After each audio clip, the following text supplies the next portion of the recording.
Hola, ¿qué tal? Adelante, tienes el tiempo justo de 14 minutos porque a las 19:30 empieza la Asamblea General. Así que os agradecemos el esfuerzo. Cuando quiera, Miguel.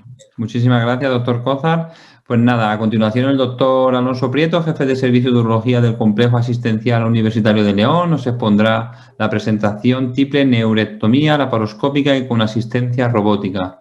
Nuevos retos en urología. Adelante, doctor Alonso. Hola, muy buenas tardes.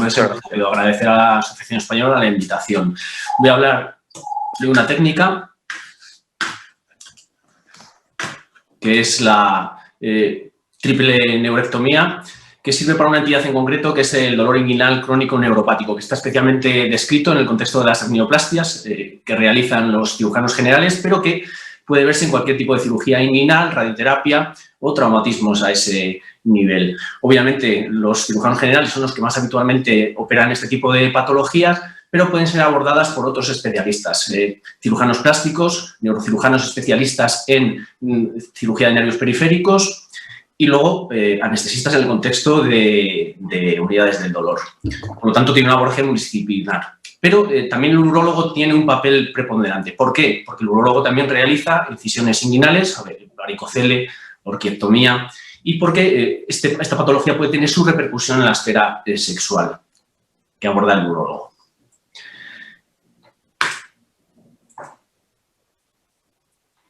Obviamente, los estudios epidemiológicos están realizados en el contexto de la hernioplastia y es una patología que vemos con más frecuencia de lo esperado. Más de la mitad de los pacientes operados van a tener dolor residual pasado un año.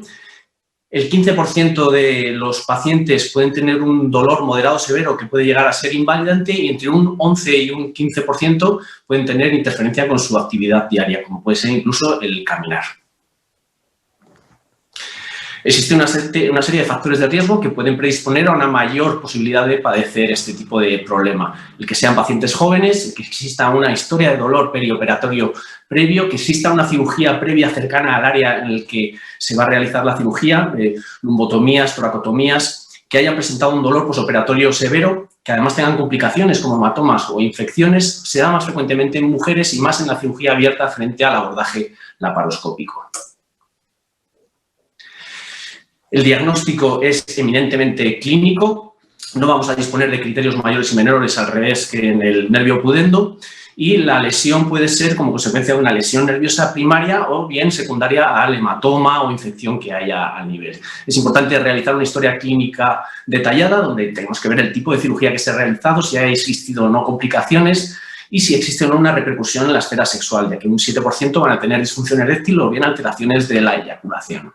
El dolor neuropático suele tener unas características especiales, un inicio generalmente a los 6-8 meses de la cirugía y además se acompaña habitualmente de alteraciones sensoriales y motoras y va a tener una serie de puntos gatillos en las zonas de inervación de los nervios que están involucrados en esta patología. Se recomienda que acompañemos todo esto de pruebas de imagen, donde la más recomendada es la resonancia magnética en la que podemos ver si hay alteraciones directas de esos nervios y además alteraciones concomitantes como pueden ser pliegues de la malla, lo cual nos ayudaría además a complementar esta cirugía con una extracción de la misma.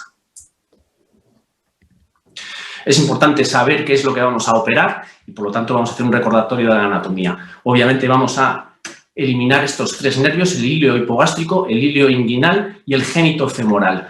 Hay que respetar el femoroputáneo, el cual va a tener un transcurso, un devenir diferente. Las estructuras anatómicas que vamos a tener como referencia fundamentalmente son el músculo psoas, el cuadrado lumbar y el músculo transverso. Y también es importante conocer las áreas de inervación de cada uno, en la que el área genital fundamentalmente van a estar inervadas por el génito femoral, las áreas más externas por el ilio hipogástrico, también las superiores en la zona del anillo inguinal, mientras que las áreas más inferiores y centrales generalmente van a ser inervadas por también ramas del génito femoral. Esto nos va a permitir el realizar un mapeado previo y una identificación de la respuesta quirúrgica posterior. Generalmente en el manejo médico iniciamos con un tratamiento farmacológico donde va a haber una serie de pacientes que pueden responder y posteriormente los no respondedores van a ser sometidos a bloqueos, donde igualmente se puede romper el ciclo vicioso del dolor y va a haber una serie de pacientes que no van a responder a este tratamiento. En este caso, lo indicado es el tratamiento quirúrgico. Clásicamente, en la década de los 80 se desarrolló la cirugía abierta con 2 incisiones, una en el área inguinal y otra a nivel abdominal, generalmente subcostal, para abordar estos nervios. Recientemente se ha descrito otro tipo de abordaje abierto con una sola incisión subcostal para abordar estos nervios. Posteriormente, en la década de los 90, concretamente en 1997, se desarrolló una técnica endoscópica. Fue descrita por Krahenbuhl en Suiza, en la que se hacía un abordaje retroperitoneoscópico con balón de dilatación. Y a la par se describió una técnica transabdominal, laparoscópica, con el paciente en decúbito lateral, como abordamos clásicamente los riñones, y a la par se han realizado pues, este tipo de cirugías con asistencia robótica. En principio, es la técnica que mejores resultados ha dado. Las series que hoy tenemos disponibles son escasas. La mayor serie descrita y está con cirugía abierta es de 62 pacientes y se describen tasas de éxito que rondan el 80%. Existen obviamente también complicaciones. La obvia es la pérdida de sensibilidad en el área inguinal, que es lo que buscamos, porque es lo que va a determinar la pérdida del dolor en este tipo de pacientes. Y vamos a exponer un vídeo, o varios vídeos, en los cuales pues, vamos a ver cómo se desarrolla esta cirugía. Esta es una cirugía que fue puesta en marcha por el doctor Mario de Arriba Alonso, nuestro centro, que es el responsable de endurología y cirugía laparoscópica, y con el paciente en decúbito lateral entramos a través del peritoneo parietal para acceder a la musculatura que previamente hemos descrito. Aquí vemos el músculo transversal, y descendiendo por la pared nos vamos a encontrar ya directamente un primer nervio que vemos aquí. En este caso ya es el ilio hipogástrico. Puede haber alteraciones anatómicas porque ese nervio puede tener un tronco común o unirse directamente al ilio inguinal y es conveniente el conocer todas esas variedades anatómicas. Descendiendo aún más y ya cerca del cuadrado lumbar nos vamos a encontrar en este caso el ilio inguinal, que es el que vemos en esta posición. Y por debajo, en la parte más inferior, podríamos encontrar el fenorocutáneo, que es un nervio que en principio tendríamos que conservar.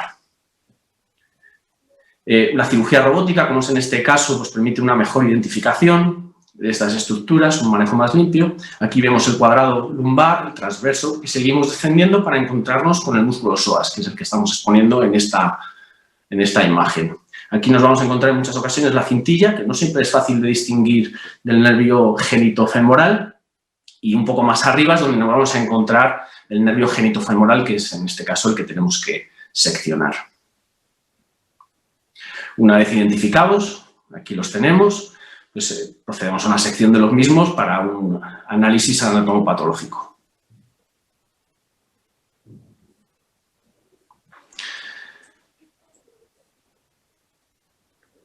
Esta es una demostración de cómo lo realizamos con cirugía laparoscópica y en este caso vemos una alteración anatómica, una diferencia anatómica en la que vemos un tronco común que se bifurca tempranamente entre el ilio hipogástrico y el ilio inguinal. Y un poco más abajo, sobre el músculo psoas, pues encontraríamos el genitofemoral en este caso.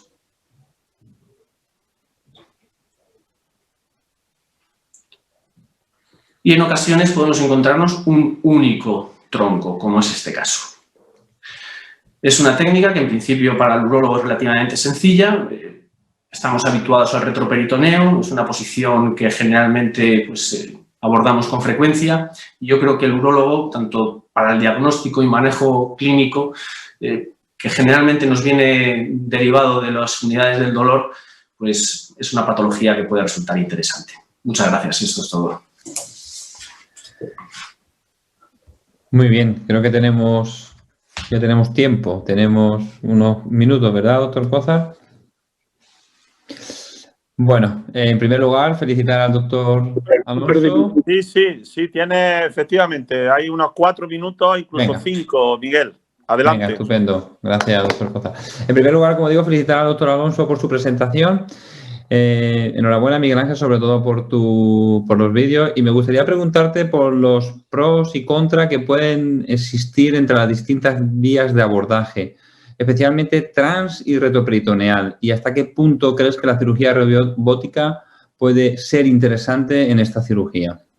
Bueno, las diferencias con la cirugía abierta son obvias, minimizar este abordaje es primordial. Y luego, entre la cirugía trans y la retro, yo creo que hay un factor fundamental. Creo que es más fácil la identificación de todas las variaciones anatómicas por el abordaje transperitoneal frente al retro, donde vamos a estar un poco más limitados, sobre todo a nivel cráneo-caudal.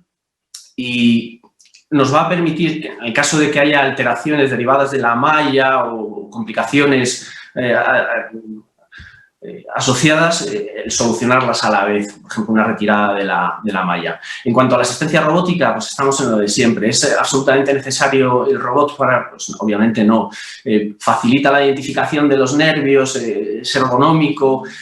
Pues sí, siempre va a tener un plus.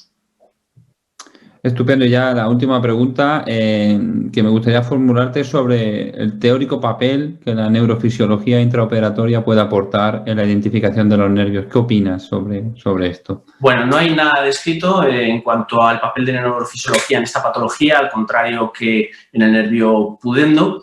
Yo creo que, como en todo, al final lo más recomendable es el conocimiento anatómico y la correcta identificación de todas las estructuras involucradas. Obviamente, la neurofisiología pues, podría aportar facilidad y, sobre todo, el valorar si realmente estamos seccionando los nervios que tenemos que estar seccionando a nivel intraoperatorio. Estupendo. Muchísimas gracias y nuevamente enhorabuena. Y nada, nos hemos ajustado perfecto al tiempo. Un minuto queda. Perfecto. Muy bien, Miguel. La verdad que es un gusto en fin, que contar con vosotros, contigo, Miguel, con los ponentes de esta tarde, con todo el nivel que se ha dicho. La verdad es que estamos aquí desde las 4:30 y llegamos a las 7:30 y se me ha pasado en un brete. O sea, son de las cosas que, oyéndolos, las preguntas que había hecho los moderadores, las charlas que han dado los ponentes, como Michi, la verdad es que no sé cómo agradeceros este esfuerzo y esta dedicación que hacéis. Y también felicitar a los AV Medios que están coordinando con mucho esfuerzo este Congreso Nacional. Con esta jornada terminamos las plenarias. Le voy a dar paso a Álvaro, porque él, como secretario del vocal de actas de la asociación, pues también quiero que cierre la sesión y también de la siguiente reunión que tenemos, que es la asamblea. Cuando quiera, Álvaro. Bueno, pues nada, muchísimas gracias a todos los ponentes, los moderadores. La elección de los temas ha sido realmente interesante y por supuesto, a los que han hecho posible, como ha dicho el doctor Cozar, a AV Medios. Muchas gracias a todos y a continuación, como él mismo figura en programa, pues se dará lugar a la Asamblea General Ordinaria en segunda convocatoria. Estamos en las 7:30 en punto.